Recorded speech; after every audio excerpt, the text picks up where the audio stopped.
Hey you guys, what's up? Hope you're having a good day today, and here's the second part of what you guys requested.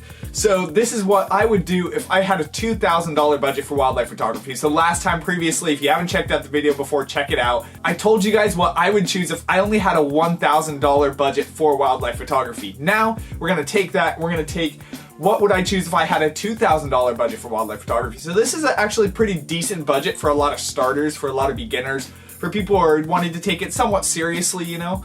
So I'm really excited to share this with you guys today and show you guys what I would choose if I only had $2,000 for wildlife photography.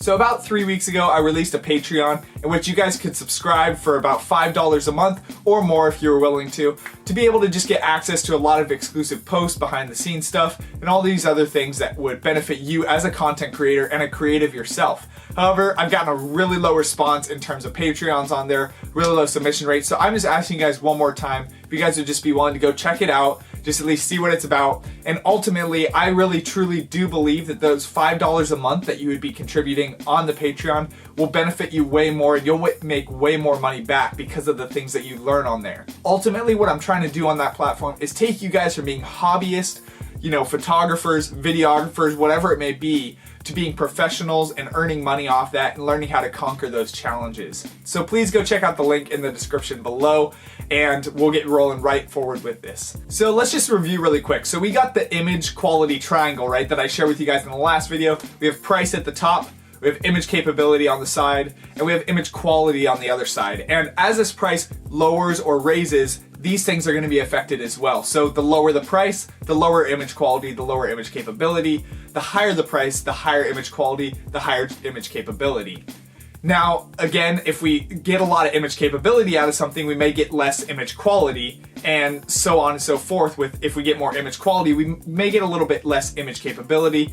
A quick recap on that. What is image capability? Image capability is the ability to be able to capture the images you're looking for in wildlife photography. Now, in wildlife photography, this specifically comes mostly down to the focal length of your telephoto lens. For example, with birds, it's really difficult to capture birds with only a 200mm lens, for example, on a full frames camera. You pretty much can't do it in most scenarios. In most scenarios, you're going to need at least 400mm, more likely 600mm, and 800mm is even a preferred image capability level. However, the higher you go up in that, unless you're willing to pay very high prices for it, you're most likely going to be lowering that image quality a lot. For example, if you throw a teleconverter, a 2x teleconverter on a 300mm lens for a full frame camera, you're going to lower that image quality a lot because the teleconverter is not a high quality piece typically as compared to if you would have just gotten a nice 600mm prime or something like that. However, you would have paid a lot more price for that.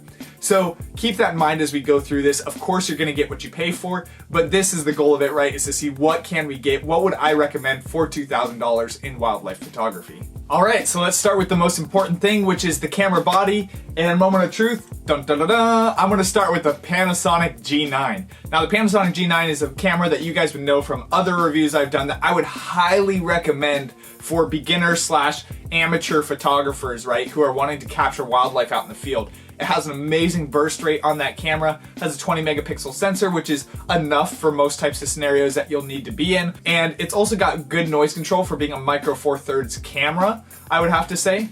And it also has a great color space. I love Panasonic's color space. I love the way that Panasonic does their cameras. So ultimately, I think the G9 is an amazing camera. Now I'm gonna cheat a little bit and I'm gonna say this camera is worth $1,000 because you can find this camera new in many places for $1,000. Technically, the retail price of it, I believe, is about $1,200 or $1,300, something like that. However, there is like more sales than not with this camera because Panasonic has moved to their full frame line and they're trying to promote that more. So therefore their micro four thirds cameras, they're constantly putting them on sale. So at least every other month, the Panasonic G9 is on sale for $1,000. So if you're planning on buying this camera, you could just be patient, you know, wait for that next sale to come out 2-3 weeks later, and you'll be able to grab it for $1,000 instead of $1,300. If you have more questions and concerns about the Panasonic G9, check out that video in the description below about the Panasonic G9 and my review on it. It's a great review. I think it will give you a lot of insight into how the camera works, into what's good about it, what's not so good about it, and I think that would be a great video for you guys to check out if you're interested in buying that camera. Now let's move on to the lens. So what lens would I buy for the Panasonic G9 for wildlife photography? And actually it would be the Panasonic 100 to 300 millimeter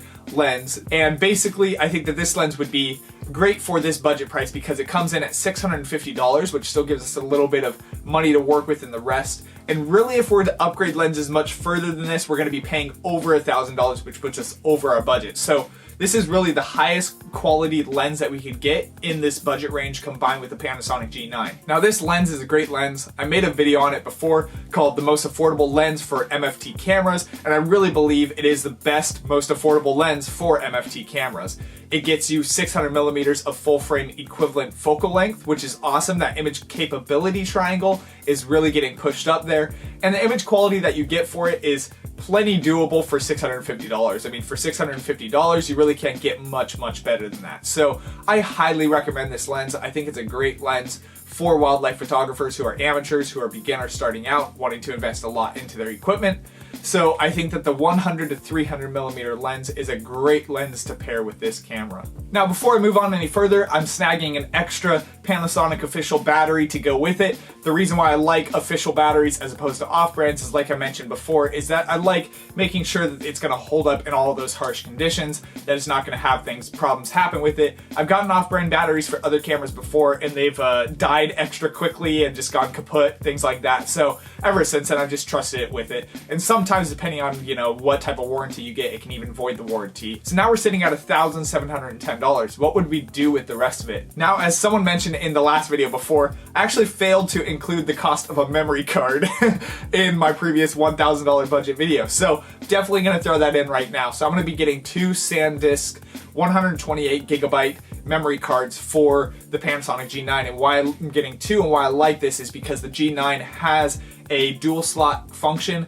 capability, and so I'm able to record to two cards at once, backing up files just in case one gets corrupted, or in worst case scenario, I use up a 128, then I just delete the other one and I'm moving on to another 128. So I think that this is a great option. These memory cards aren't anything fantastic or anything like that, but for this budget, that's what I'm going to invest into it. Now beyond this, I'm going to look to my next two essentials. One is going to be getting a Geodos air blaster, just a simple $15 rocket air blaster. That way I can just blow dust off my lens, blow it off my camera sensor, stuff like that. I think that's an essential for all types of photographers. That thing has saved my life a billion times, so I'm going to throw that in the mix for $15. And next, after that, I'm going to invest into my camera backpack. Now, I'm going to be actually investing into the camera backpack that I just reviewed about 2 weeks ago, or did a packing video with. So if you haven't seen that video, you can check out that video in the description below too. This camera backpack is great. It's called an Endurax shell camera backpack. It really will fit pretty much everything you need into it, probably more for this budget range because you don't have a lot of heavy equipment, stuff like that. So I'm going to invest into that, get a really nice camera backpack for myself, that way I can organize myself. Let's say if I'm going out on wildlife photography trips, right? I'm going out into nature and I'm going to be out there for several days. It's going to hold all that stuff plenty fine. And anything like that, any future investments that I'm going to make into the camera are going to be covered with this camera backpack. So now that I've got those things on lockdown and controlled, I have a little bit of money still left over. So what I'm going to be investing into from here is going to be the Camo Scarf that I invested into before also as well. I think a Camo Scarf is really one of the cheapest big essential add-on items that you can get for wildlife photography. I think that it gives you the ability when you need to blend into your environment that much more. And if you want to camp out and wait for birds or animals or different species of animals to come to you, it gives them just that much more less hesitation to come towards you. So the Camo Scarf would definitely be a must in this budget range. And finally, the last thing that I would purchase with this budget is the Manfrotto Pixie Mini Tripod, which again, if you're interested in seeing how that works, you can check it out in the description below. I have a review on that as well. But the Pixie Mini Tripod, because in most scenarios, I'm not going to be needing a huge tripod to carry around, especially with this G9, the great image body stabilization it has. and as well as, I mean, it's just clunky. I don't use a tripod hardly that much at all unless I know I'm really going to be camped out somewhere for a long time. And even when I do use a tripod, sometimes it's often more the mini tripod than it is some big old tripod that's going to be, you know, sitting height or standing height, $25 piece of equipment that can come in handy in a lot of scenarios. So that just about wraps up our video talking about what I would spend if I had $2,000 only for wildlife photography. I didn't forget the memory cards this time. So if you guys liked the video, make sure to leave a like below and a comment below letting me know that you'd like to see the next video on what I would spend if I had a $5,000 budget for wildlife photography. I know you guys enjoyed the last video, so that's why I made this one as well. And if you guys enjoy this one, I'd love to make the next one for you guys as well. So make sure to leave a like below, a comment below, and if you haven't checked out my Patreon already, make sure to check out the Patreon link in the description below. Thank you guys so much for watching today. I hope you guys have a great rest of your day, and I can't wait to see you guys next time.